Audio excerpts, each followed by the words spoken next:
ma vie, alléluia. Élu de ma vie, alléluia. Élu de ma vie, alléluia. Élu de ma vie, alléluia. Élu de ma vie, alléluia. Élu de ma vie, alléluia. Élu de ma vie, alléluia. Élu de ma vie, alléluia. Ah. Terre à tous mes amis de l'Estonie. Soyez les bienvenus sur ma chaîne Makek Time. Cette chaîne est dédiée aux histoires vraies, vécues par moi personnellement ou par mes proches.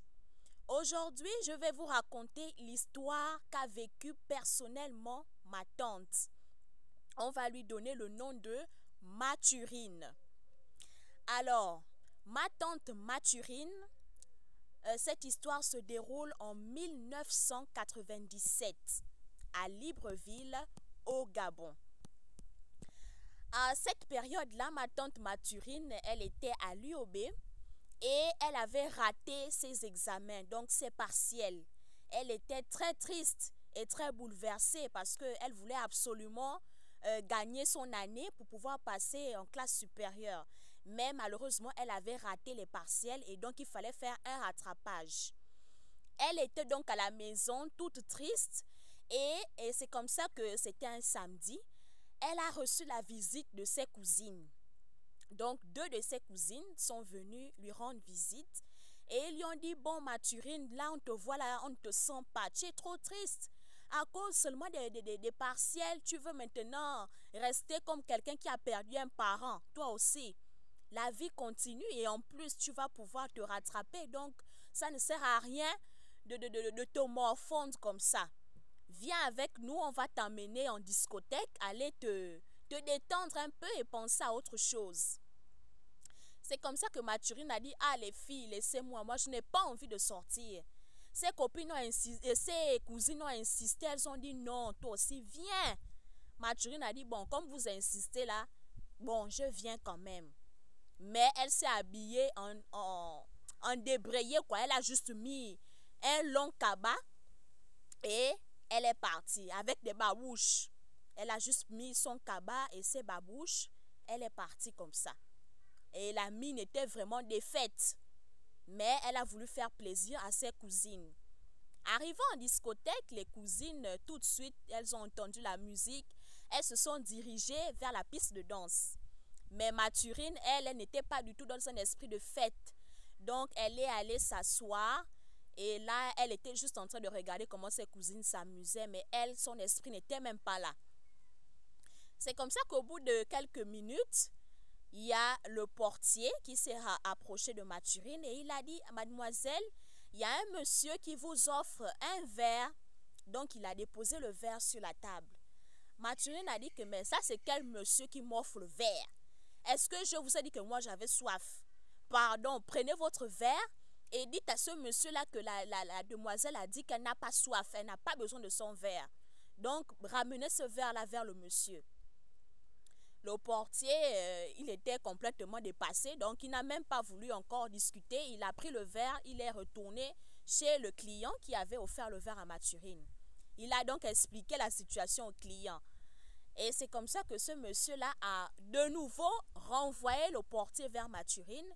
Et il a dit si Mathurine pouvait se rapprocher de lui au bar pour qu'il puisse discuter parce qu'il voyait qu'elle était dans son coin toute triste. C'est comme ça que le portier revient vers Mathurine et il fait part de la proposition du monsieur à Mathurine. Et c'est comme ça que Mathurine a répondu que mais franchement, qu'est-ce que ce monsieur-là me veut? Il m'appelle pour aller le voir au bar. Il pense que moi je suis quoi? Une prostituée? Une tuée? Donc à Libreville, les prostituées, on les appelle les tuées. Donc c'est comme ça que Mathurine dit que moi je ne suis pas une tuée. Hein. S'il veut me voir, il n'a qu'à venir là où je suis assise. Qui veut voir le pape se rend à Rome. Allez-y lui dire ça. Donc c'est le portier retourne encore vers le monsieur et il transmet le message de Mathurine. Et c'est comme ça que le monsieur a dit que bon, ok, comme elle a dit que qui veut voir le pape sera à Rome. Ok, il n'y a pas de problème. Le monsieur se lève avec ses 2 gardes-corps. Il vient en direction de Mathurine. Et quand Mathurine lève les yeux, elle voit un monsieur grand, costaud, de type caucasien se diriger vers elle avec 2 gardes-corps à gauche et à droite. Et c'est comme ça que le monsieur vient. Et là, il se met à parler un anglais britannique. Et comme Mathurine, elle connaît l'anglais, elle a fait des études, donc elle aussi, elle répond au monsieur en disant que non, non, non, moi je ne suis pas une prostituée. Voilà pourquoi je vous ai dit que qui veut voir le pape se rend à Rome. Et le monsieur a dit, oui, d'accord, vous avez tout à fait raison. Et si je me suis intéressée à vous, c'est parce que j'ai vu que vous êtes totalement différente de toutes les filles qui sont dans cette discothèque. Vous êtes différente, même votre habillement, il est différent. Vous avez mis une robe tout à fait normale avec des babouches. Votre habillement est complètement différent. Donc, c'est cette attitude-là qui m'a attirée vers vous. Et c'est comme ça que Mathurine a dit, bon, ok, d'accord, prenez place et discutons.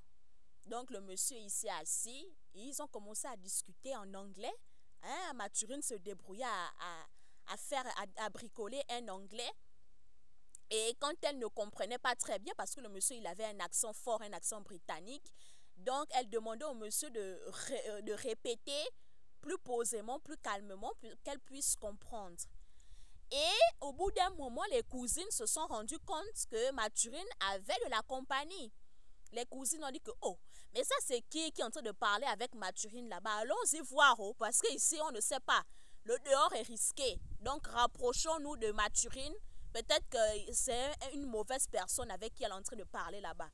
Donc les cousines ont laissé tomber leur danse. Elles se sont rapprochées de Mathurine avec le monsieur.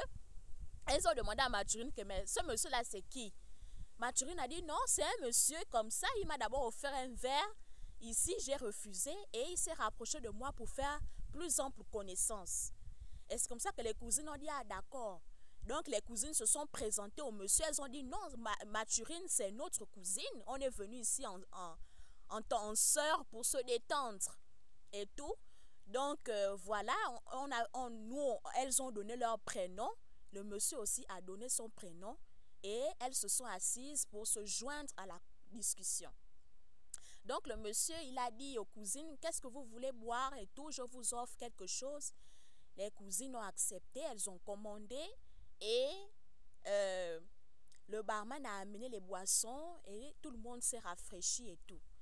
Maintenant, aux environs de 1h du matin, le monsieur, il voulait rentrer. Et c'est comme ça qu'il a dit à Mathurine, bon, comme il se fait tard, moi je vais rentrer déjà, mais je te propose de venir avec moi à ma suite. Dans ma suite pour qu'on puisse continuer notre discussion là-bas en toute intimité. Mathurine a dit que, hey, moi je vous ai déjà dit que moi je ne suis pas une prostituée. Donc si c'est pour aller faire autre chose là-bas, pardon, laissez-moi. Je suis venue ici avec mes cousines, je veux rentrer chez moi avec mes cousines. C'est comme ça que les cousines ont dit que Mathurine, toi aussi, laisse un peu la sauvagerie de côté, écoute d'abord ce qu'il va nous dire. C'est comme ça que les cousines ont dit que, monsieur, notre cousine aussi, elle a tout à fait raison. On ne vous connaît pas, on ne vous a jamais vu. Comment vous voulez qu'elle vienne avec vous dans votre suite? Qu'est-ce que vous allez lui faire là-bas? On ne sait pas. Le monsieur a dit, ah, vous avez raison. Donc, je vais vous laisser ma carte de visite avec toutes mes références.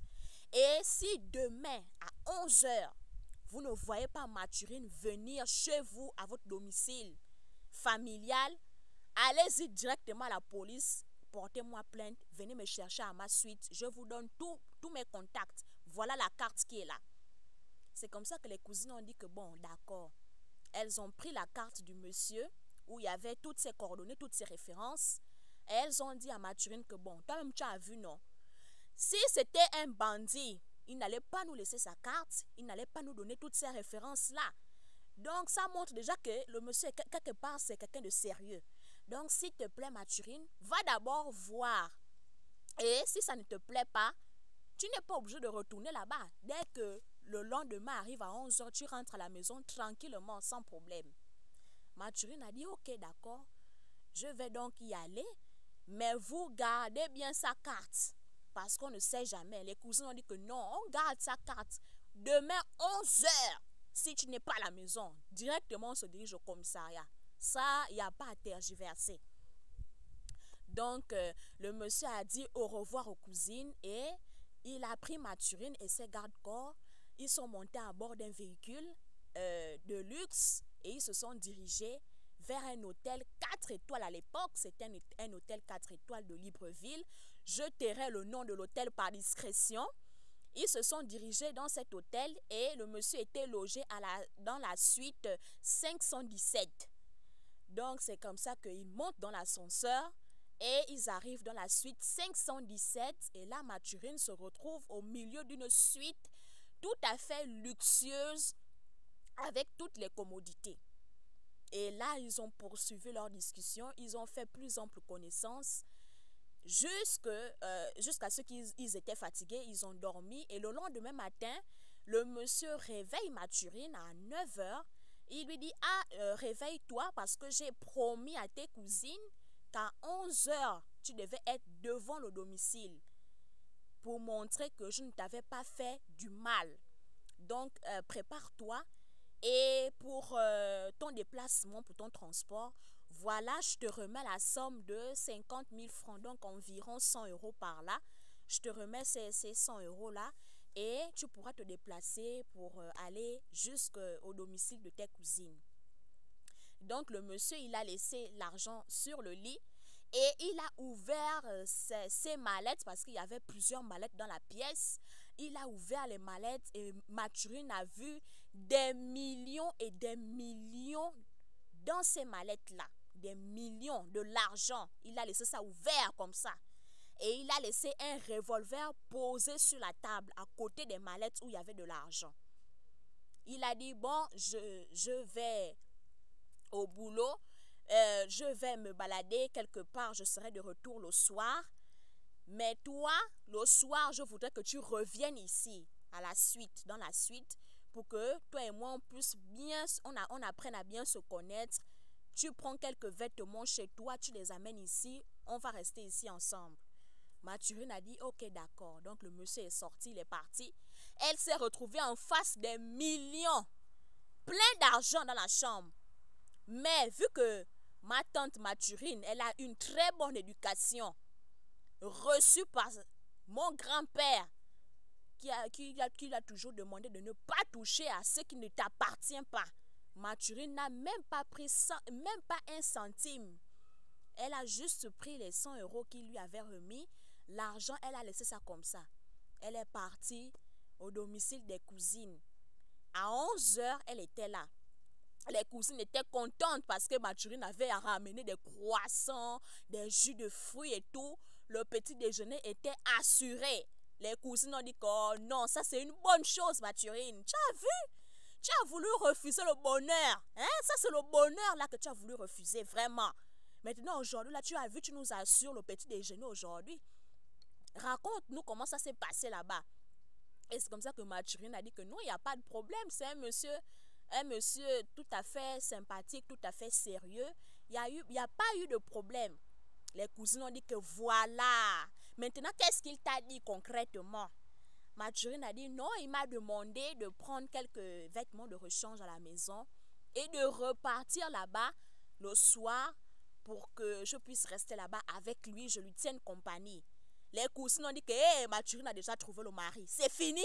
Là, quand un homme te dit comme ça, là, ma soeur, pardon, reste seulement là-bas. Pars même déjà, tu prends déjà quelques habits, tu pars déjà même là-bas. Comme ça, tu es tranquille. Ça, c'est du bon, ça. Donc, les cousines, elles étaient tellement contentes qu'elles ont stimulé Mathurine, elles l'ont stimulée, elles l'ont boostée à fond pour que Mathurine puisse retourner dans cette suite-là le soir. Et le soir, elle est retournée là-bas, ils se sont retrouvés dans la suite. Elle avait ramené ses vêtements de rechange et ils ont continué à discuter, à être tranquilles, à manger, à rigoler pendant tout ce temps-là. Et Mathurine a fait comme ça 2 semaines dans cette suite-là. Et pendant toutes ces 2 semaines-là, ce monsieur lui remettait toujours 100 euros chaque jour, tous les jours, 100 euros, 100 euros, 100 euros, 100 euros. Et puis, un jour, pendant que le monsieur était sorti, Mathurine était là dans la chambre, dans la suite. Elle s'est mise devant la télévision parce qu'elle voulait regarder un film. Donc, c'était le Pic de Dante qui passait à la télévision. Pour ceux qui connaissent le film, Mathurine était tout à fait ravie de suivre ce film-là parce qu'elle ne le connaissait pas. C'était la première fois qu'elle regardait le film. Donc, elle était en train de regarder le film et là, on a sonné à la porte, donc elle est allée ouvrir et là elle a vu que c'était la dame de ménage. La dame de ménage a demandé: ah mademoiselle, est-ce que ça ne vous dérange pas que je fasse le ménage? Mathurine a dit: non, pas de problème, allez-y. Et c'est comme ça que la dame de ménage a commencé à faire le ménage. Et puis elle regardait Mathurine bizarrement. Et c'est comme ça qu'après elle s'est arrêtée. Elle a dit que: ah ma fille, pardon. Donc la dame de ménage, elle était d'origine équato-guinéenne. Elle a dit: ah ma fille, pardon, excuse-moi. Mais tu as fait comment pour rencontrer ce monsieur-là? Ça, vraiment, depuis que je suis en train de faire le ménage là, je me pose la question. Et c'est comme ça que Mathurine a dit que: ah, j'ai fait comment? Je n'ai rien fait, oh. J'étais à la maison. Mes cousines sont venues me chercher pour m'amener en discothèque. C'est là-bas que j'ai rencontré l'homme là. La femme là a dit que: ah bon, hein? C'est comme ça que vous vous êtes vu? Mathurine a dit que: oui, c'est comme ça. Je l'ai rencontré là-bas par hasard, comme ça là.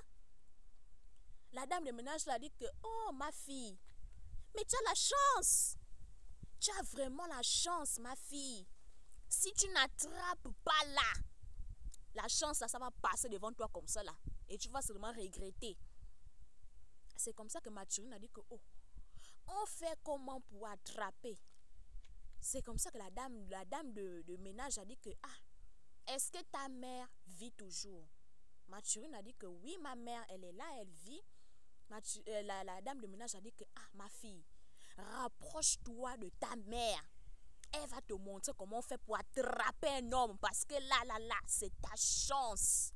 Faudrait que tu l'attrapes bien. Sinon, tu vas regretter. Oh, ma fille, je t'ai déjà parlé. Fais comme je t'ai dit là. C'est comme ça qu'elle a terminé son ménage. Elle est partie. Et quand elle est partie, Mathurine est restée dubitative. Elle se demandait que: mais qu'est-ce que cette dame a voulu dire quand elle a dit qu'il faut attraper, faut attraper. Attraper, on attrape comment? Comment ça se passe? Mathurine est restée là à réfléchir. Réfléchir. Et après, le monsieur est rentré, ils ont mangé, ils ont continué leur conversation et tout, comme d'habitude.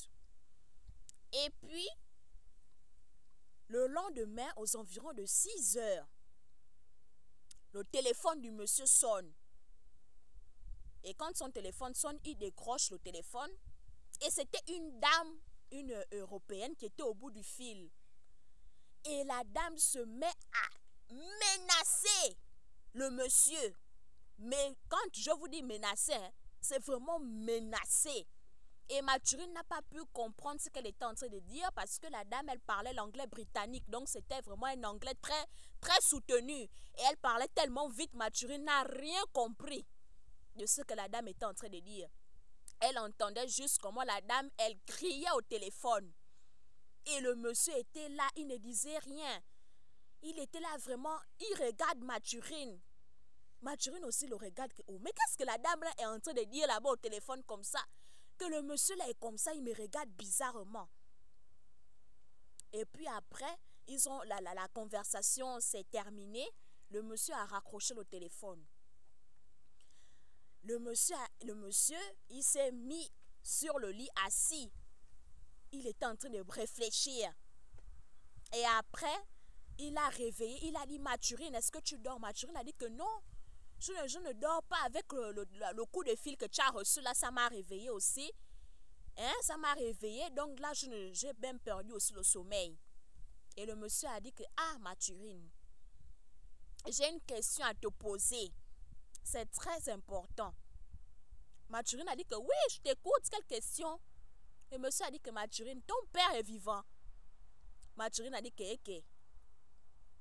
À 6 heures du matin, tu me parles de mon père. Qu'est-ce que mon père a y voir avec la conversation que tu as eue au téléphone et tout ça là? Le monsieur a dit que non. Réponds seulement. Mathurine a dit que oui, mon père est vivant. Il est là. Le monsieur a dit que est-ce que ta mère est vivante? Mathurine a dit que oui, oui, oui, ma mère, elle est vivante aussi. Elle est là. Le monsieur a dit que bon, Mathurine, je vais... Tout ça, c'était en anglais. Hein. Il a dit, Mathurine, je vais être très franc avec toi. Il faudra que je te dise quelque chose. C'est très important que tu le saches. Mais avant de te le dire, je vais te prendre un exemple. Est-ce que tu as déjà suivi le film qu'on appelle Le Choc des Titans? Mathurine a dit que, qui est Agnambie. C'est maintenant pour me parler des chocs des titans. Mais ça, c'est quelle histoire? À 6 heures du matin, ça, c'est quelle histoire de mon père, ma mère, le choc des titans? Moi, je ne comprends rien.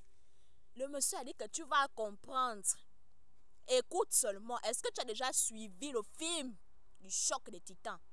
Mathurine a dit que oui, j'ai déjà suivi un peu, mais je ne comprends pas ce que ça veut dire. Le monsieur a dit que bon, dans le choc des titans, il y a une jeune princesse qu'on appelle Andromède. Elle vit dans un royaume. Et dans ce royaume-là, il y a un démon. Le démon là, il a l'habitude de causer des catastrophes dans le royaume. Et au bout d'un moment, le roi en a eu marre des catastrophes que le démon l'a causées à chaque fois. Donc il a demandé au démon là que qu'est-ce que tu voudrais que je te donne pour que tu ne me causes plus les catastrophes dans mon royaume. Le démon là a demandé que chaque année, vous devez me donner une jeune fille en sacrifice. Si je n'ai pas cette jeune fille en sacrifice là, je gaspille tout. C'est comme ça que le roi a dit que bon, d'accord. Donc, chaque année, il se réunissait avec les villageois pour choisir une jeune fille à offrir en sacrifice à ce démon-là qu'on appelle le Kraken.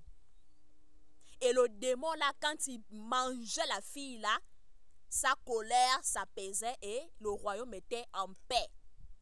Mais au bout d'un moment, il ne faisait que manger les filles comme ça là. Donc toutes les filles du village étaient que finies. Il ne restait qu'une seule fille. C'était la princesse Andromède. Donc vu que c'était la dernière jeune fille du royaume qui restait, évidemment c'était elle qui devait mourir pour que le royaume soit en paix. Et en entendant cette nouvelle-là, il y a un petit berger, vraiment un va-nu-pied qui ne voit absolument rien. Il n'était pas riche, il était un simple berger. Mais lui, il était très très amoureux de la princesse. Et quand il a entendu que c'est la princesse maintenant qu'on va sacrifier au Kraken, il a dit que non, c'est pas possible. Je refuse ça. Comment Andromède va mourir? Le jeune Persée a dit qu'il va sauver la vie d'Andromède. Donc il est quitté de son village là où il était au fond là-bas. Il est venu jusqu'au royaume. Il s'est battu avec le Kraken, ce démon-là. Il a tué le démon. Et quand il a tué le démon, le roi a dit, ah, Persée, je te remercie de nous avoir libérés. Je te remercie de nous avoir libérés de ce démon-là qu'on appelle le Kraken. Donc, pour te récompenser, je t'offre ma fille Andromède en mariage. Et c'est comme ça que Persée et Andromède se sont mariés. Donc, le monsieur a dit que tu as vu cette histoire de Andromède. Andromède, là, c'est toi, Mathurine. Mathurine a dit que, oh, mais comment tu peux me dire les choses comme ça, là? Comment tu peux me dire que Andromède, là, c'est moi? Il a dit que oui, c'est toi. Ta famille, c'est des gros sorciers. Il y a plein de choses dans votre famille. Et moi, je ne suis pas Persée. Moi, je n'ai pas cette force-là. Je n'ai pas cette détermination, ce courage de pouvoir me lever pour pouvoir affronter tous les sorciers de ta famille. Ça, là, je ne peux pas. Je n'ai pas cette force. Donc, plus tard, tu vas rencontrer ce monsieur-là, ce percé-là qui va t'aimer très fort et qui va se lever pour affronter ta famille. Mais ça ne pourra pas être moi, parce que moi, je ne peux pas. Ce que j'ai vu là, ça me dépasse, je ne peux pas. Et c'est comme ça que Mathurine a commencé à pleurer. Je vous dis que ma tante a pleuré comme si elle avait perdu un parent. Elle a pleuré, elle a dit que mon Dieu, ça c'est quelle malchance. Mon Dieu, c'est quelle malchance qui m'arrive, Seigneur. Un Européen qui me dit ça, mon Dieu. Donc je vais rater le bonheur comme ça là. C'est comme ça que le monsieur a dit que non, Mathurine, il ne faut pas te décourager. Il ne faut pas te décourager, Mathurine. Tu vas rencontrer quelqu'un qui aura ce courage-là et qui va te libérer de ces chaînes.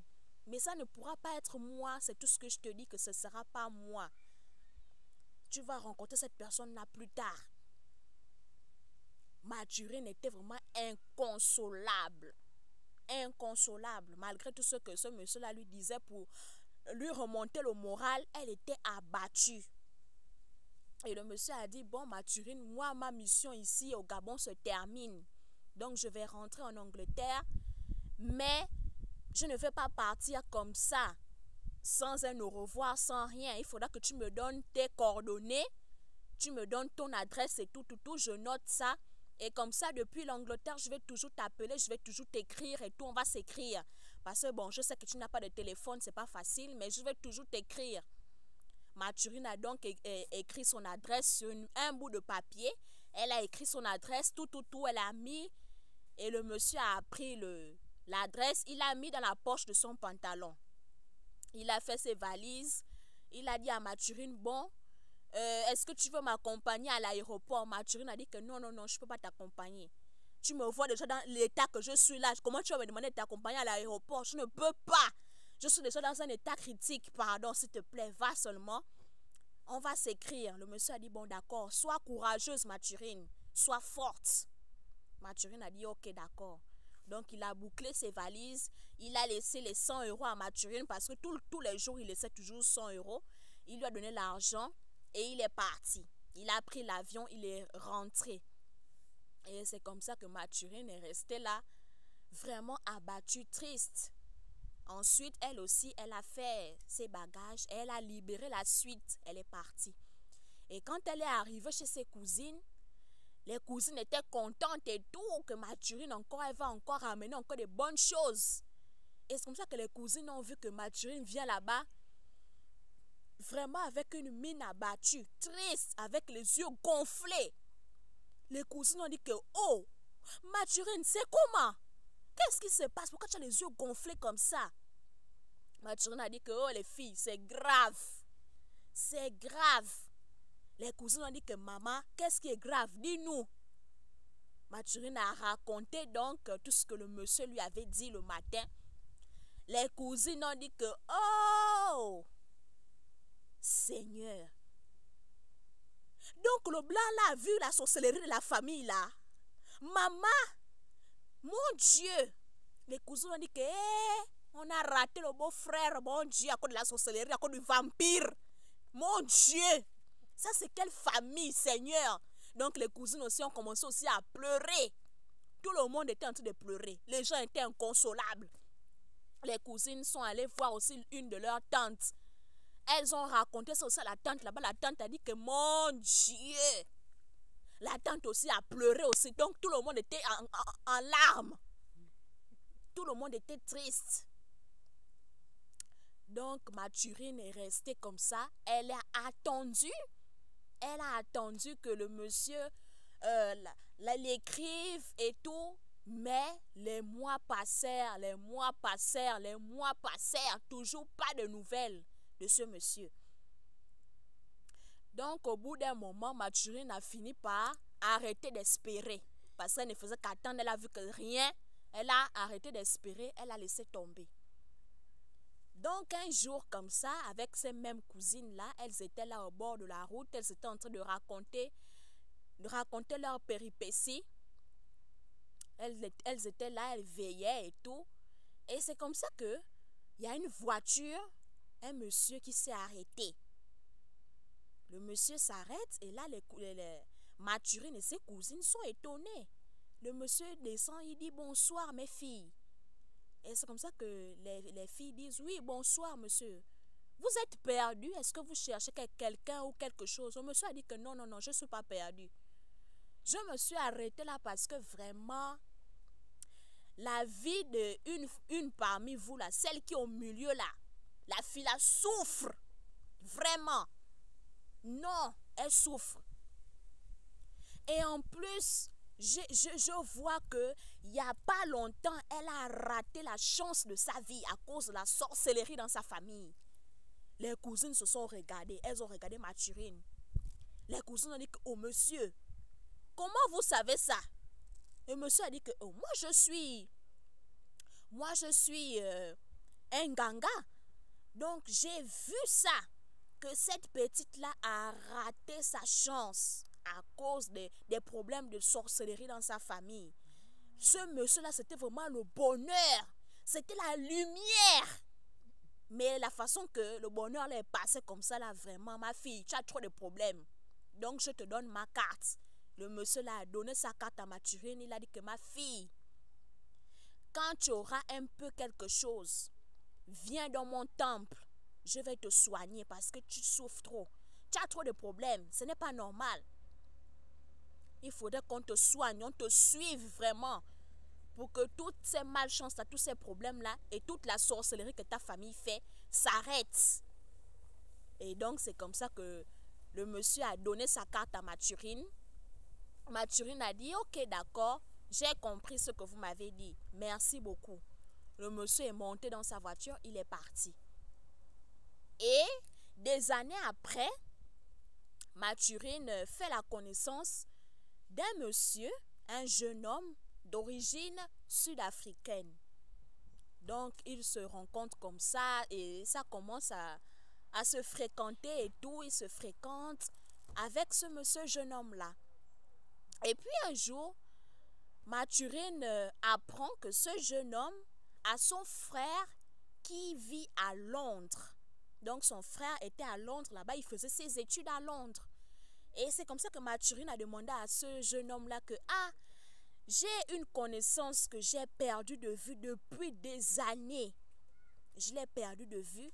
Donc, j'aimerais que ton petit frère fasse des recherches là-bas à Londres pour me remettre en contact avec cet ami-là que j'ai perdu de vue comme ça. Et c'est comme ça que le jeune homme a dit que oui, d'accord, il n'y a pas de problème. Hein. Si je dis à mon petit frère de rechercher cet ami-là, il va le faire parce que c'est mon petit frère, il ne peut rien me refuser. Donc, Mathurine a donné le nom et le prénom de ce monsieur au petit frère du jeune homme qui était à Londres. Et c'est comme ça que le jeune homme m'a dit, bon, mademoiselle, laissez-moi un peu de temps, je vais faire les recherches et après, je vais vous revenir. Donc, il a raccroché. Et même pas 3 jours, le téléphone du jeune sud-africain sonne. Et c'est comme ça que quand ça sonne, il répond, il voit que c'est son petit frère. Mais le petit frère dit que non, non, non, non, non, pardon grand frère, pardon. Passe-moi d'abord ta copine là. L'amie qu'elle m'a demandé de chercher là, j'ai déjà trouvé. Donc j'aimerais parler avec elle vite fait. C'est comme ça que le jeune homme a dit que bon d'accord, je te la passe. Donc Mathurine prend le téléphone. Elle dit oui, allô. Oui, tu as déjà trouvé mon ami là. Il a dit oui. Mais Mathurine, mon Dieu, il faudrait que tu m'expliques. Tu dois m'expliquer comment tu as fait. Mathurine a dit que j'ai fait comment? Il dit que non, non, non, non, non, non. L'homme là que tu as rencontré en 97 là, au Gabon là, ce n'est pas n'importe qui, Mathurine. Est-ce que tu as même une idée de qui c'est? Mathurine a dit que non. Moi, quand je l'ai rencontré, je sais juste qu'il est venu travailler. Il était venu faire l'audit d'une société. C'est tout ce que je sais. À part ça, je n'ai aucune information. Et c'est comme ça que le jeune homme dit que, mais justement, quand j'ai tapé son nom, j'ai fait des recherches, j'ai découvert, Mathurine, prends d'abord une chaise, pardon ma soeur, prends d'abord la chaise. Mathurine a dit que, ok, dis-moi seulement, il a dit que non, ce que je vais te dire là, si tu n'es pas assise, hein, tu peux même tomber comme ça. Donc prends d'abord la chaise, tu t'assois et tu restes tranquille. Mathurine a pris la chaise, elle s'est assise. Le monsieur a dit que bon, tu es assise là. Elle dit oui, je suis assise. Il a dit que bon, Mathurine, l'homme que tu as rencontré en 97 là, c'est le cousin propre. J'ai dit bien le cousin propre de la reine Elisabeth II d'Angleterre. Mathurine a dit que quoi? Non, arrête-moi tes choses là, pardon. Arrête-moi ça. Le jeune homme a dit que ma soeur, je ne te mens pas. Si je te mens, Dieu me voit. Je fais même un accident, tout de suite là, je meurs. Mathurine a dit que tu es sérieux ce que tu dis là. Il a dit que je suis sérieux. Quand j'ai trouvé son nom, j'ai demandé une audience.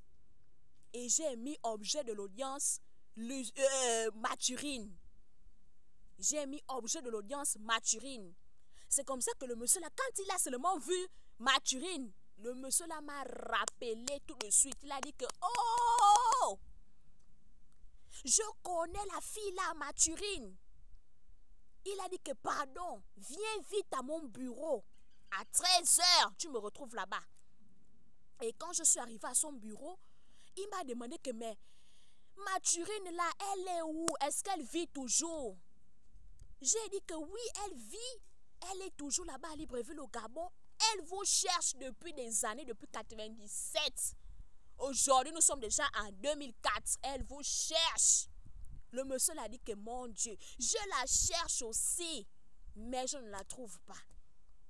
J'étais même au Gabon même. En 2002, je suis allée au Gabon encore.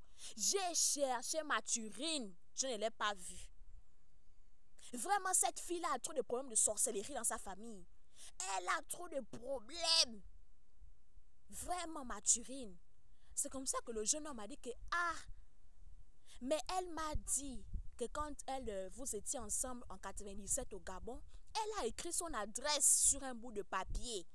Et elle vous a remis le bout de papier, mais vous ne l'avez jamais contacté. Qu'est-ce qui s'est passé? C'est comme ça que le monsieur a dit que, ah, quand elle m'a remis son adresse dans le bout de papier, j'ai pris le bout de papier là, j'ai mis dans ma poche. Quand je suis montée dans l'avion, j'ai atterri à Londres. J'ai maintenant cherché le bout de papier parce que je voulais l'écrire pour lui dire que je suis bien arrivée, qu'on garde le contact et tout.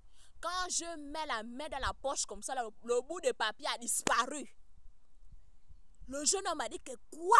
Le bout de papier a fait quoi? Il a dit que le bout de papier a disparu dans ma poche. Le jeune homme a dit que mon Dieu. Mais c'est grave. Et c'est comme ça que le monsieur a dit que, mais quand je te dis que cette fille-là, elle a des problèmes avec sa famille. Vraiment, je suis content de savoir qu'elle est toujours en vie, qu'elle se porte bien. Le jeune homme a dit, oui, elle se porte bien, elle est en vie, elle est là. Et je suis vraiment très content de vous avoir retrouvé. Et c'est comme ça que le monsieur a dit que pardon. Il a écrit toute son adresse, ses coordonnées et tout. Il a remis au jeune homme. Il a dit que bon, quand tu vas encore appeler Mathurine, tu lui remets toutes mes coordonnées. S'il te plaît, fais ça. Le jeune homme a dit que oui, je vais lui donner. Donc il a dit à Mathurine que bon, est-ce que tu as un bic et une feuille? Prends vite le bic. Mais il ne faudrait pas que mon grand frère te voie. Il ne faudrait pas qu'il te voie comment tu es en train d'écrire l'adresse de l'homme là. Donc Mathurine a pris vite le bout de papier et la feuille.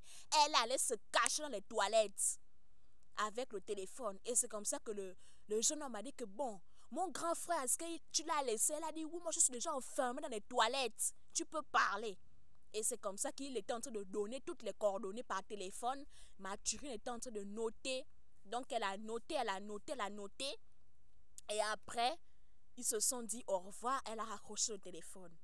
Mais pendant qu'elle était en train de noter toute l'adresse du monsieur, donc, le grand frère du jeune homme à Londres, le Sud-Africain, il était à la porte. Il était en train d'écouter tout ce que son petit frère disait. Et c'est comme ça que quand Mathurine est sortie des toilettes, le Sud-Africain a attrapé Mathurine, il lui a arraché le bout de papier là où elle avait noté toute l'adresse. Il a pris ça, il a mangé le bout de papier, il a avalé. Mathurine et lui maintenant bagarre. Ils se sont battus dans l'appartement. Les voisins sont venus séparer la bagarre tellement c'était grave. Tout était cassé. Le jeune homme a dit que non, je ne peux pas la laisser. Comment est-ce que mon propre petit frère va donner un contact d'un ancien gars à ma copine? Est-ce que même mon petit frère là, il est même comment? Même vous-même les voisins, est-ce que vous, si c'était vous, est-ce que vous allez accepter ça? Que ton propre petit frère va chercher une connaissance que ta copine avait connue avant. Il va chercher la connaissance là, il amène les coordonnées, il donne à ta copine. Ça, ce n'est pas la sorcellerie que mon petit frère est en train de me faire. C'est la sorcellerie. Voilà pourquoi j'ai mangé le bout de papier là. J'ai arraché ça, j'ai mangé et j'ai avalé. Et je vais voir là où Mathurine va encore rencontrer l'homme là. Et c'est comme ça que Mathurine a dit que toi tu peux tuer quelqu'un. Ça, c'est quelle jalousie. Tu m'as épousé. Est-ce que toi et moi on s'est mariés? Ou bien tu es déjà même venu faire la dot chez mes parents. Même mes parents ne te connaissent pas. Maintenant tu viens manger le bout de papier en vertu de quoi? En vertu de quoi tu manges le bout de papier? Hein? Si tu voulais de moi, tu m'aurais déjà épousé, tu m'aurais déjà doté. Je serais tranquille. Là je suis en train de chercher ma vie. Mais toi tu es mon sorcier. Tu es mon sorcier. Donc à partir d'aujourd'hui, toi et moi, la relation s'arrête là. La relation s'arrête là. Je ne veux plus de toi dans ma vie. Et c'est comme ça que Mathurine s'est séparée de ce jeune homme sud-africain. Et jusqu'aujourd'hui, je vous assure que ma tante Mathurine n'a jamais retrouvé ce monsieur-là. Parce que la dernière adresse qu'elle avait, le Sud-Africain a pris le papier, il a mangé, il a avalé. Donc Mathurine, jusqu'aujourd'hui, elle est en train de se débattre pour retrouver cet Anglais-là, mais toujours pas de solution. Elle pleure jusqu'aujourd'hui le contact de ce monsieur qu'elle a rencontré en 97 à Libreville au Gabon. Donc voilà, c'était la petite histoire du jour, l'histoire de ma tante qui est vraiment très triste parce que c'est pas facile quand on vit ce genre de choses. Mais pour comprendre cette situation, il faudrait l'avoir vécue. Et quand Mathurine en parle, quand Mathurine vous raconte cette histoire, je vous assure que vous aurez les larmes aux yeux parce qu'on aura pitié d'elle. Tellement elle fait pitié quand elle raconte ça, c'est triste. Mais on espère que la vie de Mathurine va s'améliorer et que finalement tout va entrer dans l'ordre. Et qu'un jour aussi, qu'elle puisse retrouver ce monsieur-là qu'elle a connu en 97, qu'il puisse se retrouver et que le contact puisse être rétabli parce qu'elle le cherche toujours, jusqu'aujourd'hui elle le cherche. Elle ne l'a pas retrouvé. Donc voilà, c'était ma petite histoire. Likez, commentez, abonnez.